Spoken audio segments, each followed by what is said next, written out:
परिवार के लोग टेंशन में थे कि आखिर उनकी 15 साल की बेटी का पेट दिन ब दिन क्यों बढ़ता जा रहा है।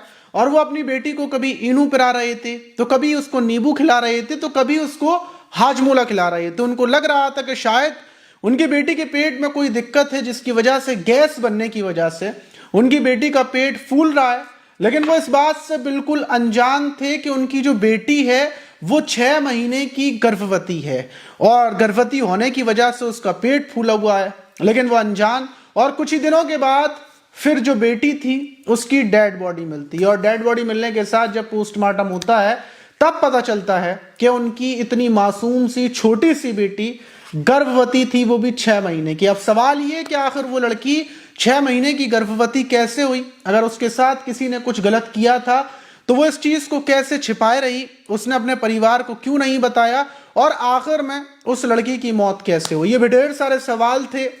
लेकिन जब पुलिस छानबीन करती है तो इस घटना का खुलासा होता है। जब आप पूरा मामला सुनेंगे तो आपके भी पैरों तले जमीन खिसक जाएगी। तो चलते हैं और आज की जो घटना है उसको शुरुआत से जानते हैं आखिर तक। तो दोस्तों, मेरा नाम मार्स है। उम्मीद है कि आप सब अच्छे होंगे, सुरक्षित होंगे। और जो आज की घटना है वो राजस्थान के चूरू जिले के बीदासर थाने के अंतर्गत जो गांव है उस गांव की है। और 9 दिसंबर की सुबह सुबह सब कुछ एकदम नॉर्मल था। वहीं पर रहने वाली 15 साल की लड़की जो अपने माता पिता परिवार के साथ रहती थी और 10वीं क्लास में वो पढ़ रही थी। लेकिन सुबह लगभग 5:30 बजे के टाइम पर उसके पिता घर से बाहर निकलते हैं। वो देखते हैं कि उनकी बेटी सो रही है। और जब वो अपने खेतों पर चक्कर लगा कर आते हैं, अपने बेटे को देख कर आते हैं कि वो खेतों पर पहुंच गया है और खेतों पर मतलब जितनी भी चीजें हैं वो शुरू हो चुकी हैं। और लगभग 15 से 20 मिनट के बाद जब वो वापस आते हैं तो वो देखते हैं कि उनकी बेटी अब बिस्तर पर नहीं है। तो उनको पहले ये लगता है कि शायद उनकी बेटी शौचालय वगैरह गई होगी और थोड़ी देर के बाद वापस आ जाएगी। लेकिन वो लेटे रहते हैं, फोन चलाते रहते हैं और इस बात को लेकर आधा घंटा गुजर जाता है। और आधे घंटे के बाद उनको फिक्र होती है अपनी बेटी की। वो अपनी पत्नी से बोलते हैं कि जो बेटी थी वो गायब है और आधा घंटा हो गया अभी तक नहीं आई। तो माँ बोलती है हो सकता है वो अपने भाई के पास चली गई हो, खेतों के पास। उसको फोन करो, भाई को पता करो। तो फौरन पिता अपने बेटे को फोन करते हैं, उससे पूछते हैं क्या तुम्हारी बहन खेतों पर आई है? तो दूसरी तरफ से भाई बोलता है कि नहीं, बहन तो खेतों पर नहीं आई, क्या हुआ? तो बताते हैं कि आधे घंटे पहले से वो निकली थी, लेकिन उसके बाद उसका कुछ नहीं पता। और इतनी सुबह सुबह का टाइम है, इतना मतलब कहाँ चली जाएगी वो? तो पिता को फिक्र होती है। फौरन जो उसका भाई था वो बोलता है कि ठीक है, मैं लौट कर आ रहा हूँ, हो सकता है वो कहीं पर हो, रास्ते में मिल जाए, मेरे पास आ रही हो। तो भाई फिक्रमंद होते हुए अपने घर की तरफ लौट कर आ जाता है। लेकिन रास्ते में उसको बहन नहीं मिलती। परिवार परेशान हो जाता है। परिवार के लोग इधर उधर जाते हैं, पड़ोसियों से पूछते हैं और ऐसे ही कर कर सुबह के 6:30 बज जाते हैं। वो इधर उधर ढूंढना शुरू करते हैं। 7 बज जाते हैं। और जब ये बेटी के गुम होने की हलचल गांव वालों को पता चलती है तो और भी गांव वाले आ जाते हैं। अब सब जगह खेतों में इधर उधर ढूंढा जाने लगता है। सबको फिक्र होने लगी थी कि सुबह के अंधेरे में कहीं बेटी के साथ कुछ गलत तो नहीं कर दिया किसी ने। चारों तरफ ढूंढ रहे थे। वहीं पर जो खदानें हैं वहां पर जाकर भी देख रहे थे बेटी मिल जाए, इधर उधर सब तरफ देख रहे थे। और उसी बीच ढूंढते ढूंढते लगभग 1-1.5 घंटा गुजर जाता है। और 1-1.5 घंटे के बाद जब सारे लोग एक खदान के पास पहुंचते हैं तो पत्थर के पास जो लड़की थी, बेटी थी, उसकी चप्पल पिता को दिखाई देती है। चप्पल देखकर वो फौरन उस खदान के अंदर उतर जाते हैं, अंदर चले जाते हैं। और जब बिल्कुल अंदर जाकर देखते हैं तो अंदर उनकी बेटी बदहवास मतलब पूरे बेहोशी की हालत में वहां पर पड़ी हुई थी। फौरन बेटी को उठाया जाता है, पुलिस को फोन किया जाता है। जब बेटी की सांसें देखी जाती हैं तो सांसें नहीं चल रही थी। उसके गले पर दुपट्टे का निशान था। देखकर साफ लग रहा था कि किसी ने इसकी गला दबाकर हत्या कर दी है। कपड़े बिल्कुल पूरे थे, मतलब वो कपड़े बिल्कुल सही जैसे पहनी हुई थी वैसी पहनी हुई थी। तो देखकर ये भी नहीं लग रहा था कि इसके साथ कुछ गलत हुआ है। फौरन पुलिस मौके पर पहुंचती है। एफएसएल टीम, तमाम फॉरेंसिक टीम वहां पर पहुंच जाती है। पहुंचने के बाद जो बच्ची थी उसकी बॉडी को उठाया जाता है, पोस्टमार्टम के लिए भेज दिया जाता है।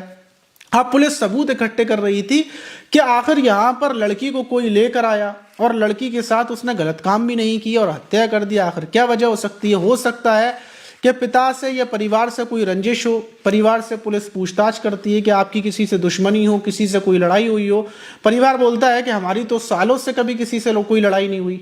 तो फिर रंजिश कैसी होगी। वहीं जो परिवार के लोग थे वो सारे इकट्ठे होकर, गांव वाले मिलकर, क्योंकि लड़की की हत्या का मामला था इसलिए अस्पताल के बाहर धरना देना शुरू कर देते हैं, न्याय की गुहार लगाने लगते हैं। दूसरी तरफ पुलिस बोलती है कि पहले हमें इंतजार करने दो कि आखिर उस लड़की के साथ क्या हुआ था। शाम के 5 बज जाते हैं और मतलब इंतजार था पोस्टमार्टम रिपोर्ट का, और जब पोस्टमार्टम रिपोर्ट आती है तो उसमें पता ये चलता है कि जो लड़की है वो लड़की 6 महीने की गर्भवती है। अब ये सुनते ही पूरे मालो गांव में कोहराम समझ जाता है कि मतलब महज उसकी उम्र 15 साल थी और आखिर ऐसा कैसे हो गया। ये बहुत सोचने वाली बात थी। अब पुलिस भी हैरान थी कि मतलब जरूर बच्ची के साथ 6 महीने पहले गलत काम किया गया होगा और हो सकता है उसको डरा दिया गया हो, धमका दिया गया हो, लेकिन ऐसा कैसे हो सकता है कि उसने किसी को नहीं बताया और परिवार को भी पता नहीं चला। पुलिस परिवार से बातचीत करती है कि मतलब तुम्हें अपनी बेटी के बारे में जरा सी भी फिक्र नहीं हुई, क्योंकि उसके पीरियड्स वगैरह तो आते होंगे, वो बंद हो गए होंगे और फिर इतने टाइम तक पीरियड्स नहीं आए और बच्ची का पेट इतना फूल चुका था कि तुम्हें कुछ नहीं पता चली। जब बच्ची की माँ से पूछताछ की जाती है तो वह बताती है कि जो उसकी लड़की थी, वैसे तो वो सुबह स्कूल जाया करती थी, सुबह उठने से पहले वो स्कूल चली जाया करती थी। मतलब जब माँ की आँख खुलती थी तो बेटी उठकर नाश्ता वगैरह बनाकर स्कूल चली जाती थी, और जब वो लौट कर आती थी तो माँ खेतों पर हुआ करती थी अपने पति के साथ, बेटी घर पर होती थी। और दूसरी चीज़, बेटी ढीले कपड़े पहनती थी। 1-2 बार बेटी को उल्टियाँ हुई, उसका पेट में दर्द भी बहुत ज़्यादा हुआ, तो उस टाइम पर हमें ऐसा लगा कि उल्टी सीधी चीज़ें खा लेती है, इसको चाउमीन वगैरह खाने का शौक है, इस वजह से इसके पेट में ये दिक्कत हुई है। वहीं जो बेटी थी उसका पेट बढ़ता जा रहा था, पेट फूलता जा रहा था, तो हमें ऐसा लगता था कि शायद इसके पेट में गैस बनने लगी है, या फिर ये तली भुनी चीज़ें बहुत ज़्यादा खाती है, इस वजह से इसका पेट निकल रहा है। क्योंकि हमने देखा था गाँव में बहुत सारे लोग हैं, उनके भी पेट निकल रहे हैं, इसके पिता का भी पेट बाहर आ रहा है, तो हमें ऐसा लगा कि शायद तली भुनी चीज़ें खाने की वजह से इसका पेट निकल रहा है, और अगर इसके पेट में गैस बनती है तो उसकी वजह से भी हो सकता है। तो हम जब भी इसके पेट में दर्द हुआ करता था तो इसके लिए इनू मंगा दिया करते थे, और यही बात थी। अब परिवार के लोग इतनी बात बताने के बाद ये धरना देने लगते हैं कि जो आरोपी है उसको गिरफ्तार किया जाए। फौरन ये खबर, मतलब धरने की खबर, पूरा गांव की भीड़ वहां पर पहुंच जाती है। जो सुजागढ़ के एसएसपी दिनेश कुमार है, जब उनको पता चलती है तो रात को ही 9 दिसंबर की रात को मौके पर पहुंचते हैं। परिवार के लोगों को समझाना बुझाना शुरू करते हैं कि आप लोग ठंड में मान ना बैठें, आप लोग अपने अपने घर चले जाएं, हम आरोपी को जल्द से जल्द गिरफ्तार कर लेंगे। लेकिन जो गांव के लोग थे वो ये बोलते हैं कि हम ये सर्दी गर्मी सब कुछ बर्दाश्त कर लेंगे, हम कंबल ओढ़कर यहाँ पर बैठे रहेंगे, लेकिन हमें न्याय चाहिए। और गांव के लोग इस बात पर अड़े होते हैं, पुलिस से बोलते हैं कि हमारे साथ जोर जबरदस्ती करने की जरूरत नहीं है, आप जाकर अपना काम करें, आरोपी को ढूंढने में लग जाएं। फौरन पुलिस के बड़े बड़े अधिकारी मौके पर पहुंचते हैं। अब सवाल ये था, क्या सुबह का टाइम, अंधेरे का टाइम, कोई सीसीटीवी कैमरा नहीं, अब कैसे आरोपी को ढूंढा जाए। पुलिस के लिए बड़ा सरदर्द था। पुलिस सबसे पहले बड़े बड़े अधिकारी डिस्कस करते हैं कि आखिर क्या किया जाए, और पुलिस के समझ में आता है कि जो लड़की थी उसके पेट में जो बच्चा था, क्योंकि वो तो मर गया, उसका डीएनए लिया जाए। क्या आखिर उसके पेट में जो डीएनए है वो किस मर्द का है, और उसका डीएनए लिया जाता है। फिर दूसरी तरफ पुलिस गांव के लोगों से बातचीत करती है कि आपको किस किस के ऊपर शक है, हमें बताएं। उस लड़की के करीब किस किस को देखा जाता था, किस किस से वो लड़की बात करती थी। तो गांव के कुछ लोगों के नाम बताते जाते हैं। पुलिस सारे लोगों को बुलाती है, उनका मतलब डॉक्टरों के साथ डायरेक्टली रोक कर उनका डीएनए सैंपल लिया जाता है और उनको लैब में भेज दिया जाता है। और इसी को देखते हुए 10 दिसंबर लग जाता है, मतलब 9 दिसंबर 10 दिसंबर 2 दिन तक लोगों का धरना अस्पताल के सामने चलता रहता है। पुलिस बराबर डीएनए टेस्ट करने में लगी हुई थी, लेकिन सारे टेस्ट नेगेटिव आ रहे थे, मतलब कोई भी सैंपल मैच नहीं हो रहे थे। उसी बीच एक शख्स का पुलिस जाकर, मतलब लोग बताते हैं कि ये जो शख्स है इसको कई बार देखा गया है कि वो उस लड़की से बातचीत करता था। जब इतना पता चलता है तो पुलिस उसके पास जाती है, क्योंकि वो गांव में तो था नहीं, उसको ढूंढती हुई पहुंचती है। तो वो मिलता है एक ठेके पर बैठा हुआ, उसकी उम्र लगभग 40 साल थी, उसका नाम सुनील मेघवाल था। पुलिस उसको पकड़ती है, उसका डीएनए निकाल लेती है, और डीएनए निकालने के बाद उसको लैब में भेज देती है। और फिर उसको नहीं पता था कि डीएनए क्या होता है, ये खून क्यों निकाला जाता है। उसको बस इतना पता था कि मैं तो बेगुनाह हूँ, सबकी नज़रों में कोई सबूत नहीं है, कोई गवाह नहीं है।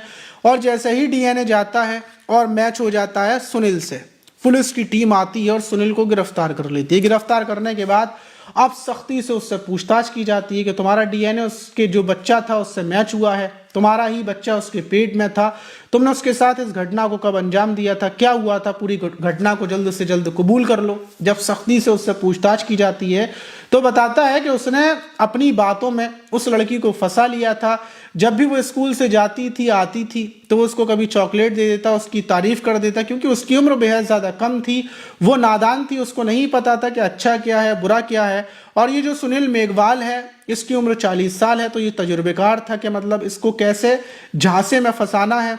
और फंसाने के बाद जब वो सुबह के टाइम पर मतलब पढ़ने जाया करती थी तो उससे पहले ही वो उसको बुला लिया करता था कि मुझे तुमसे मिलना है। और पहली बार 6 महीने पहले ही उसने उसके साथ गलत काम किया था, एक बार किया, 2 बार किया, और अब वो बुलाना शुरू कर देता है। मतलब सुबह सुबह के टाइम पर जब कोई नहीं उठता था तो वो बुलाता था और जो खदानें थी वहीं पर गलत काम करता था। लेकिन इन सब गलत कामों के बीच में उसको ये अंदाज़ा नहीं हो पाता कि 6 महीने पहले वो प्रेग्नेंट हो जाती है। प्रेग्नेंट होने के बाद अब जब ये सुनील था इसको वो बताती है कि उसके पीरियड्स वगैरह नहीं आ रहे हैं और उसको उल्टियाँ होती हैं और उसका पेट दिन ब दिन फूलता जा रहा है और 2-3 महीने गुजर चुके हैं। तो ये बात उस लड़की को भी पता चल जाती है कि वो प्रेग्नेंट है।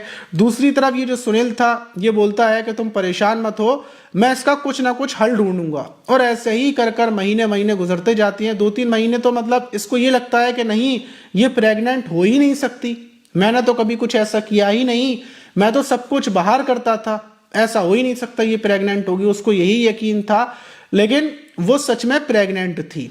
और जब उसका पेट हद से ज़्यादा बढ़ जाता है तो इसको यकीन हो जाता है आखिर में 6 महीने जब मतलब 5-6 महीने हो जाते हैं तो उसको यकीन हो जाता है कि ये सच में प्रेग्नेंट है। परिवार वालों को तो कानों कान खबर नहीं थी कि उनकी बेटी प्रेग्नेंट है। इसको खबर हो जाती है और फिर ये सोचता है कि अगर 1 आध महीना और ऊपर हुआ तो इसकी हालत ख़राब होगी और उसके बाद इसके परिवार को और गांव वालों को पता चल जाएगा। और इतनी छोटी लड़की है तो फिर गांव वाले तो इसको मार डालेंगे, इसको जेल जाना पड़ेगा। अब ये क्या करे, शादी ये कर नहीं सकता, क्या करे, इसके दिमाग में कुछ नहीं आ रहा होता है। उस टाइम पर ये सोचता है कि अगर उसको सुबह के टाइम पर जब ये बुलाता था मिलता था तो किसी को नहीं पता चल पाई, अगर वैसे ही मिलते टाइम जब मिलने के बारे में नहीं पता चली किसी को, इतनी बार मिला, उसी टाइम पर अगर इसका खेल खत्म कर दे तो भी किसी को पता नहीं चलेगा। इसलिए ये 8 दिसंबर को उससे बोलता है कि 9 दिसंबर वाले दिन सुबह के टाइम पर ध्यान से टाइम से पहुंच जाना, मुझे तुमसे मिलना है, कोई ज़रूरी बात करनी है। अब वो बेचारी मासूम थी, उसको लगता है कि शायद ये हो सकता है मुझसे शादी कर लेगा, ये फिर हो सकता है इसका कुछ ना कुछ मतलब उस लड़की ने सोचा होगा कुछ ना कुछ, क्योंकि वो तो मासूम थी, ना समझ थी, इसी वजह से तो 6 महीने तक उसने किसी को नहीं बताया, इसलिए उसने कुछ भी सोचा हो। और वो सुबह के टाइम पर इसके पास पहुंच जाती है। उसको लगता है पता नहीं ये मुझे कोई ऐसी चीज़ देगा जिससे मेरी तकलीफ दर्द दूर हो जाएगा। लेकिन वो उसको बुलाकर जैसे ही उसके गले को पकड़ता है तो वो समझ जाती है कि आज उसका काम ख़त्म होने वाला है। और फिर गले को दबाकर वो अंदर खींच कर ले जाता है खदान में और वहीं पर उसके पहले गले को दबाता है। जब उसको लगता है कि मतलब ये मर चुकी है, लेकिन उसके बावजूद फिर एक बड़े से पत्थर से उसके सिर पर भी वार करता है कि अगर सांस बची हो तो पत्थर से वो मर भी जाए। ये वो अपने अपराध को कबूल करता है। उसके बाद पुलिस पूरी कहानी बताती है और फिर अपराधी को उठाकर जेल भेज दिया जाता है। लेकिन इस घटना के बाद हर कोई ये सोचने पर मजबूर है कि मतलब ऐसा कैसे हो सकता है। तो ये घटना मैंने जो आपको बताई, इसको बताने का मेरा मकसद यही था कि आप अपनी लड़कियों पर, अपने परिवार की बेटियों पर नज़र रखें कि वो कहाँ पर जा रही हैं, क्या कर रही हैं, कितने टाइम उठ रही हैं, कहाँ से आ रही हैं। भरोसा करना बहुत ज़रूरी है। भरोसा अगर आप करते हैं, हर परिवार करता है, लेकिन भरोसे के साथ साथ आप अपने बच्चों पर नज़र रखें, क्योंकि इस टाइम पर अपराधी, दरिंदे, हैवान ये घूम रहे हैं और ये इसी इंतज़ार में रहती हैं कि वो कब अपने शिकार को फंसा लें। तो इस टाइम पर अगर आपकी लड़की पढ़ने जाती है, पढ़कर आती है, तो आप छोड़ने भी जाएं, उसको लेकर भी आएँ। वक्त बहुत ज़्यादा ख़राब चल रहा है, अपने बच्चों को बचा कर रखें। और ये वीडियो मैंने इसीलिए बनाया था कि आप लोगों को जागरूकता हो, मेरा और कोई मकसद नहीं था। अगर आपको किसी भी मेरी बात से बुरा लगा हो तो आप बुरा ना माने, ये सच्चाई थी। उस बेचारी बच्ची के साथ जो गलत हुआ उसको इंसाफ मिले, इस दरिंदे को तो मतलब लटका दिया जाए, इसको तो गोली मार दी जाए, मैं तो ये चाहता हूँ। और मैं ये भी चाहता हूँ कि ये जो घटना उस बच्ची के साथ हुई ये किसी के भी साथ ना हो, इसीलिए मैंने ये वीडियो बनाया है। आप इस घटना पर क्या बोलेंगे कमेंट बॉक्स में ज़रूर बताइएगा। मिलते हैं किसी और वीडियो में, जब तक के लिए अपना ख्याल रखें, सुरक्षित रहें, सावधान रहें।